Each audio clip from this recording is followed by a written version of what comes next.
You know, life is full of surprises, and sometimes the smallest moments lead to the greatest discoveries.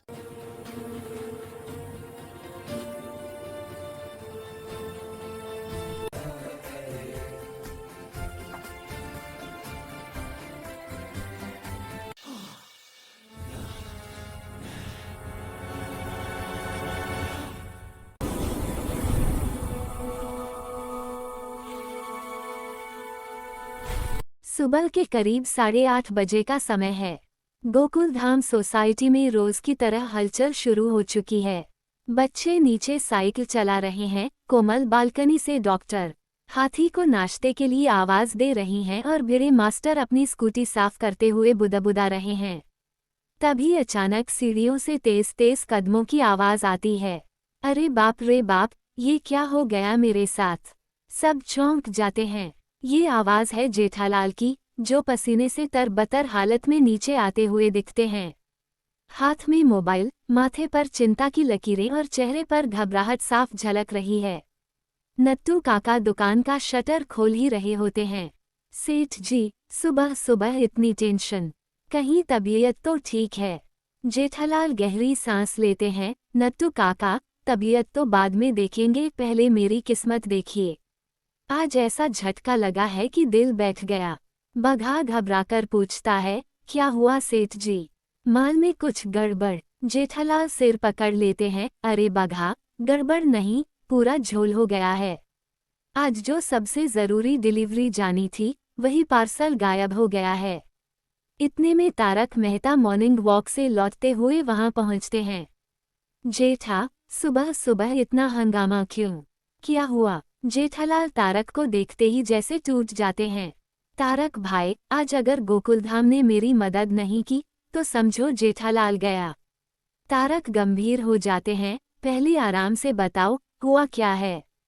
Jethalal बताते हैं कि आज एक बहुत बड़े क्लाइंट की डील है, जिस पर उनका महीनों का बिजनेस टिका है। पार्सल ट्रांसपोर्ट में भेजा गया था, लेकिन अब न तो ड्राइवर का फोन लग रहा है और न ही ट्रांसपोर्ट ऑफिस से कोई जवाब मिल रहा है। इसी बीच भिड़े मास्टर भी पहुंच जाते हैं। जेठालाल, ये सब क्या शोर शराबा है? सोसाइटी में अनुशासन भी कोई चीज होती है।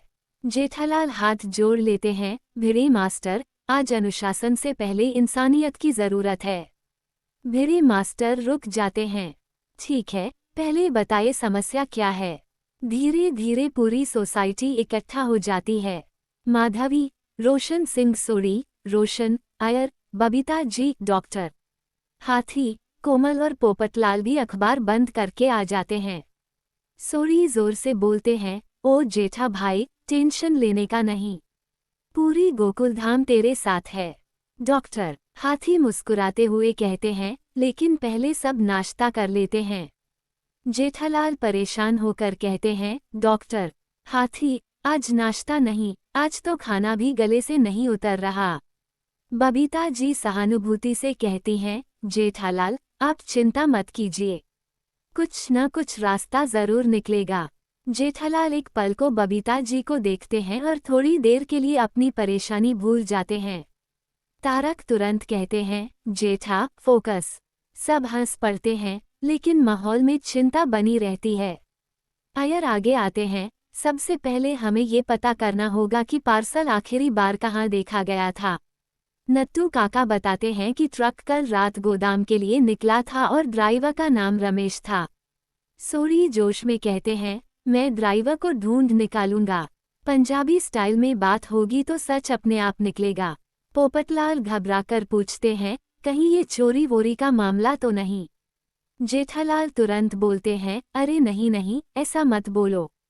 सुनकर ही दिल बैठ जाता है। भिड़े मास्टर फैसला लेते हैं, सब लोग मिलकर काम करेंगे, कोई भी अफवाह नहीं फैलाएगा। अयर टेक्नोलॉजी का सहारा लेते हैं और ट्रक के जीपीएस का पता लगाने की कोशिश करते हैं। इस बीच जेठालाल बालकनी में खड़े होकर भगवान से प्रार्थना करते हैं, हे प्रभु, आज मेरी लाज बचा लो, अगली बार मंदिर में 100 नारियल फोड़ूंगा। कुछ देर बाद अयर दौड़ते हुए आते हैं। गुड न्यूज़, ट्रक का सिग्नल पास के इंडस्ट्रियल एरिया से मिला है। सबके चेहरे पर उम्मीद की किरण दिखती है। सोरी तुरंत कहते हैं, चलो जी, देर किस बात की। लेकिन तभी नई दिक्कत सामने आती है। जिस गोदाम में ट्रक खड़ा है, वहां का मैनेजर फोन नहीं उठा रहा। जेठालाल फिर से घबरा जाते हैं। अब क्या होगा तारक भाई? तारक शांत स्वर में कहते हैं, जब पूरी सोसाइटी साथ है तो डर किस बात का। भिड़े मास्टर सबको व्यवस्थित करते हैं और सब अपने अपने वाहनों से गोदाम की ओर निकल पड़ते हैं। गोदाम पहुंचने पर पता चलता है कि वहां अफरा तफरी मची हुई है। कई पार्सल इधर उधर पड़े हैं। नत्तू काका पहचान लेते हैं, सेठ जी, यही वाला बॉक्स है। लेकिन बॉक्स दूसरे सेक्शन में बंद होता है। सोरी जोर से आवाज लगाते हैं, ओ भाई, कोई है क्या? आखिरकार गोदाम का सुपरवाइजर आता है और बताता है कि गलती से पार्सल गलत एरिया में रख दिया गया था। जैसे ही बॉक्स खुलता है, जेठालाल राहत की सांस लेते हैं। मेरा माल, मेरा सब कुछ बच गया। जेठालाल की आंखें नम हो जाती हैं। आज अगर आप सब साथ नहीं होते तो जेठालाल कहीं का नहीं रहता। तारक मुस्कुराते हैं, यही तो गोकुल धाम की ताकत है। सब ताली बजाते हैं। वापस सोसाइटी लौटते समय माहौल पूरी तरह बदल चुका होता है। डर की जगह खुशी और अपनापन आ जाता है। जेठालाल ऐलान करते हैं, आज शाम को मेरी तरफ से पार्टी। डॉक्टर हाथी तुरंत पूछते हैं, भोजन में क्या क्या होगा? सब जोर से हंस पड़ते हैं। एपिसोड का अंत सभी के हंसते चेहरे और गोकुलधाम की एकता के साथ होता है, जहां जेठालाल मन ही मन कहते हैं, किस्मत अच्छी हो या बुरी, लेकिन गोकुलधाम जैसा परिवार सबको मिले। सुबह का वक्त है। गोकुलधाम सोसाइटी में रोज की तरह जिंदगी चल रही है। नीचे कंपाउंड में बच्चे क्रिकेट खेल रहे हैं। माधवी भाजी छांटते हुए भिड़े मास्टर को नाश्ते की याद दिला रही हैं और अय्यर अपनी कार के बोनट में झांकते हुए कुछ ठीक करने की कोशिश कर रहे हैं। अचानक सोसाइटी की सीढ़ियों से हड़बड़ाहट भरी आवाज आती है। अरे अरे अरे बाप रे बाप! सबकी नजरें उस तरफ जाती हैं। जेठालाल भागते हुए नीचे आते हैं। एक हाथ में मोबाइल, दूसरे हाथ से सिर पकड़े हुए। चेहरा ऐसा जैसे अभी अभी बिजली का बिल देख लिया हो। नत्तू काका दुकान खोलते हुए पूछते हैं, सेठ जी, इतनी सुबह सुबह क्या आफत आ गई? जेठालाल लगभग रोते हुए कहते हैं, नत्तू काका, आज मेरी जिंदगी की सबसे बड़ी मुसीबत खड़ी हो गई है। बघा घबराकर आगे आता है, सेठ जी, क्या दुकान में चोरी हो गई? अरे नहीं बघा, उससे भी बड़ा झटका है। इतने में तारक मेहता मॉर्निंग वॉक से लौटते हुए आ जाते हैं। जेठा, सुबह सुबह इतना तनाव, क्या हुआ? जेठालाल तारक को देखते ही भावुक हो जाते हैं। तारक भाई, आज अगर गोकुलधाम ने मेरी मदद नहीं की ना, तो समझ लो जेठालाल का धंधा चौपट। तारक उन्हें शांत करते हैं, पहले आराम से बैठो और बताओ, हुआ क्या है? जेठालाल बताते हैं कि आज एक इंटरनेशनल क्लाइंट की बहुत बड़ी डील फाइनल होनी है। उसी के लिए जो इलेक्ट्रॉनिक आइटम्स का पार्सल भेजा गया था, वो ट्रांसपोर्ट के दौरान गायब हो गया है। ड्राइवर का फोन बंद है और ट्रांसपोर्ट ऑफिस वाले टाल मटोल कर रहे हैं। इतने में भिड़े मास्टर भी नीचे आ जाते हैं। जेठालाल, ये सोसाइटी है, बाजार नहीं। इतना शोर क्यों मचा रहे हो? जेठालाल हाथ जोड़ते हैं, भिड़े मास्टर, आज नियम कानून बाद में, पहले मेरी हालत देखिए। भिड़े मास्टर गंभीर हो जाते हैं। समस्या बताइए। धीरे धीरे पूरी सोसाइटी इकट्ठा हो जाती है। रोशन सिंह सुरी जिम से लौटते हुए जोश में होते हैं, डॉक्टर। हाथी नाश्ता छोड़कर नीचे आ जाते हैं। बबीता जी बालकनी से उतर आती हैं और पोपटलाल तो जैसे खबर सुनकर ही डर जाते हैं। सोरी जोर से कहते हैं, ओ जेठा भाई, चिंता मत कर, पूरी गोकुलधाम तेरे साथ है। डॉक्टर हाथी मुस्कुराते हैं, लेकिन दिमाग ठंडा रखना जरूरी है। बिना खाए पिए कोई समाधान नहीं निकलता। जेठालाल घबराकर कहते हैं, डॉक्टर। हाथी, आज तो पानी भी हलक से नहीं उतर रहा। बबीता जी सहानुभूति से कहती हैं, जेठालाल, सब मिलकर कोशिश करेंगे, घबराए मत। जेठालाल एक पल के लिए बबीता जी को देखते हैं और हल्की सी मुस्कान आ जाती है। तारक तुरंत खांसते हैं, जेठा, मुद्दे पर ध्यान। सब हल्का सा हंसते हैं, लेकिन परेशानी बरकरार रहती है। अय्यर आगे आते हैं, सबसे पहले हमें ट्रांसपोर्ट की डिटेल निकालनी होगी। ट्रक का नंबर, ड्राइवर का नाम, आखिरी लोकेशन। नत्थू काका बताते हैं कि ड्राइवर का नाम सुरेश था और ट्रक रात को गोदाम पहुंचना था। सोरी जोश में कहते हैं, मैं अपने कॉन्टैक्ट से ड्राइवर का पता लगाता हूँ। पोपटलाल डरते डरते पूछते हैं, कहीं पुलिस केस तो नहीं बन जाएगा। जेठालाल तुरंत बोलते हैं, अरे नहीं, पुलिस का नाम मत लो। मेरी धड़कन तेज हो जाती है। भिरी मास्टर सबको समझाते हैं, पहले हम अपनी तरफ से पूरा प्रयास करेंगे। अय्यर लैपटॉप खोलकर जीपीएस ट्रैक करने की कोशिश करते हैं।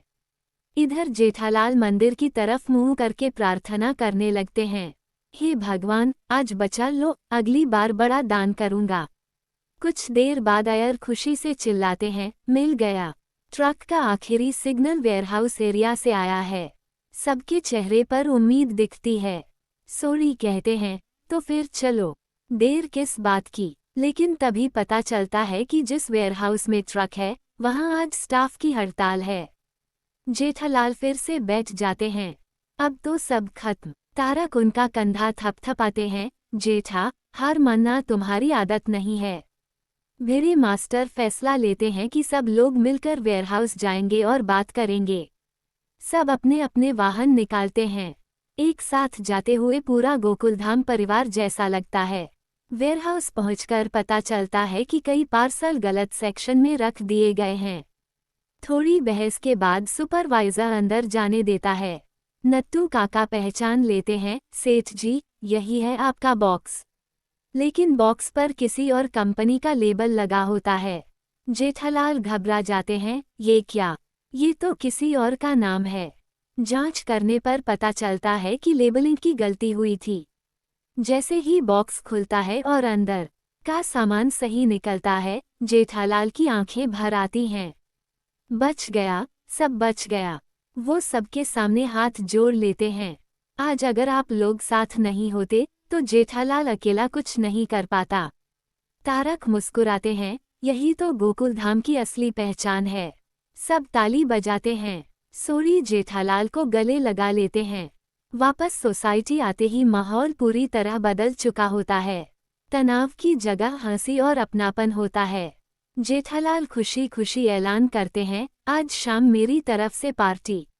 डॉक्टर हाथी तुरंत पूछते हैं, मेन्यू क्या है? सब जोर से हंस पड़ते हैं। कैमरा ऊपर जाता है। गोकुलधाम सोसाइटी एक बार फिर साबित करती है कि मुश्किल चाहे कितनी भी बड़ी हो, अगर साथ हो तो हल जरूर निकलता है। जेठालाल मन ही मन कहते हैं, धंधा आए या जाए, लेकिन गोकुलधाम जैसा परिवार दुनिया में कहीं नहीं मिलेगा। गोकुलधाम सोसाइटी में अब माहौल पहले जैसा तनावपूर्ण नहीं रहता, लेकिन पूरी तरह शांत भी नहीं हुआ होता। सभी सदस्य ये तो समझ चुके होते हैं कि समस्या बहुत बड़ी नहीं है, फिर भी हर किसी के मन में अपनी अपनी सोच और आशंकाएं बनी रहती हैं। एपिसोड 4611 के इस तीसरे हिस्से में यही मानसिक स्थिति धीरे धीरे साफ होती जाती है, जहां हर किरदार का असली स्वभाव और सोच और गहराई से सामने आती है। जेठालाल अब भी खुद को लेकर थोड़ा असमंजस में दिखाई देते हैं। वे बार बार सोचते हैं कि कहीं उनसे फिर कोई गलती न हो जाए।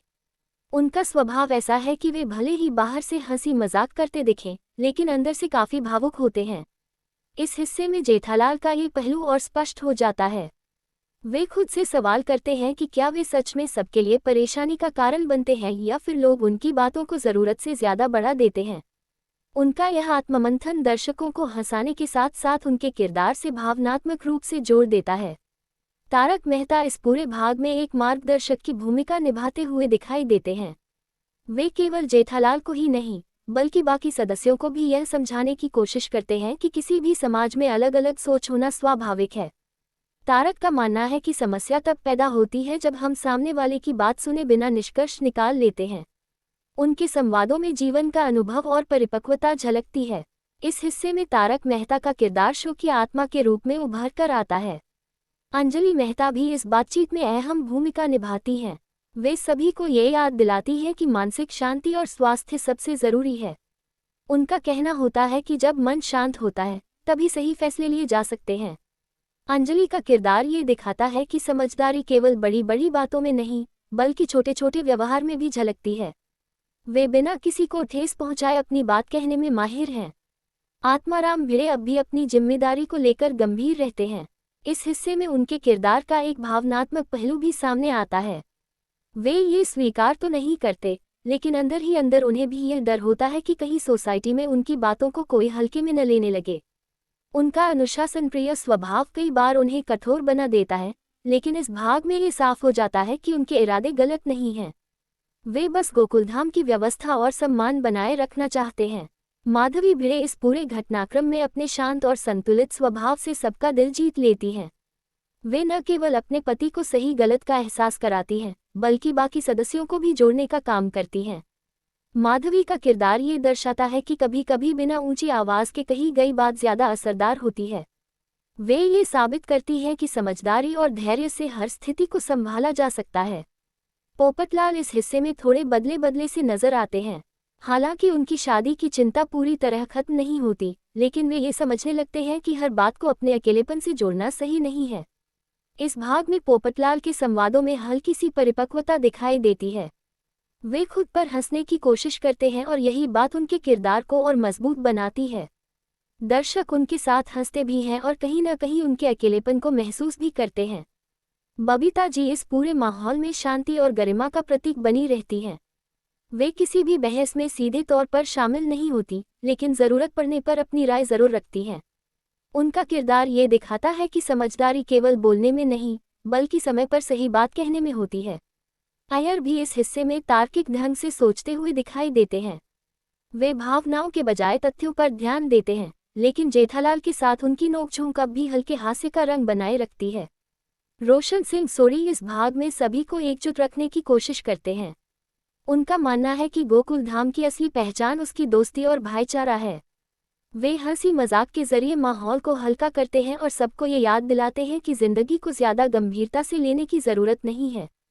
रोशन भाभी भी अपने शांत और सौम्य स्वभाव से सभी को सकारात्मक रहने की प्रेरणा देती हैं।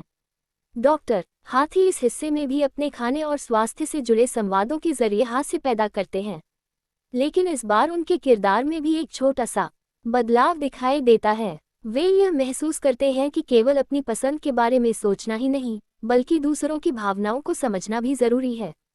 कोमल हाथी का किरदार हमेशा की तरह व्यवहारिक और संयमित नजर आता है। गोकुलधाम के बच्चे इस भाग में अहम भूमिका निभाते हैं। उनकी मासूम बातचीत और सरल सवाल बड़ों को आईना दिखा देते हैं।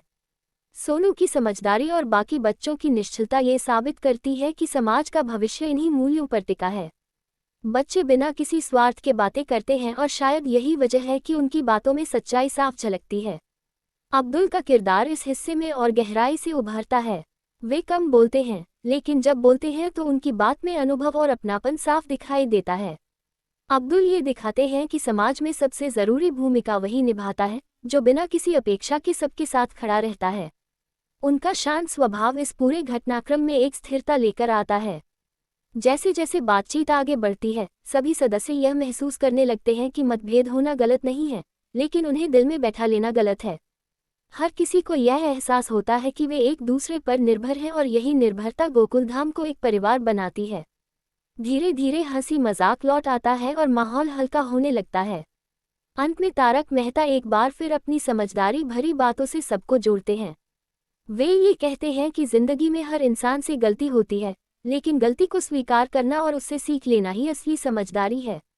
जेठालाल मुस्कुराते हुए यह मान लेते हैं कि उन्हें कभी कभी ज्यादा सोचने की आदत है। भिड़े भी यह स्वीकार करते हैं कि नियमों के साथ साथ भावनाओं की भी अहमियत होती है। पोपटलाल को भी इस बातचीत से थोड़ी राहत मिलती है। वे समझते हैं कि अकेलेपन का समाधान केवल शादी नहीं, बल्कि रिश्तों की गर्माहट भी हो सकती है। बबीता जी, अय्यर, डॉक्टर हाथी और बाकी सदस्य भी इस निष्कर्ष पर पहुंचते हैं कि मिलजुल कर रहना ही गोकुलधाम की असली ताकत है। एपिसोड 4611 का ये तीसरा हिस्सा एक सकारात्मक संदेश के साथ समाप्त होता है। सभी सदस्य एक बार फिर साथ खड़े दिखाई देते हैं, हंसते मुस्कुराते हुए। ये हिस्सा दर्शकों को यह एहसास दिलाता है कि मतभेदों के बावजूद अगर दिल साफ हो तो हर समस्या का हल निकल सकता है।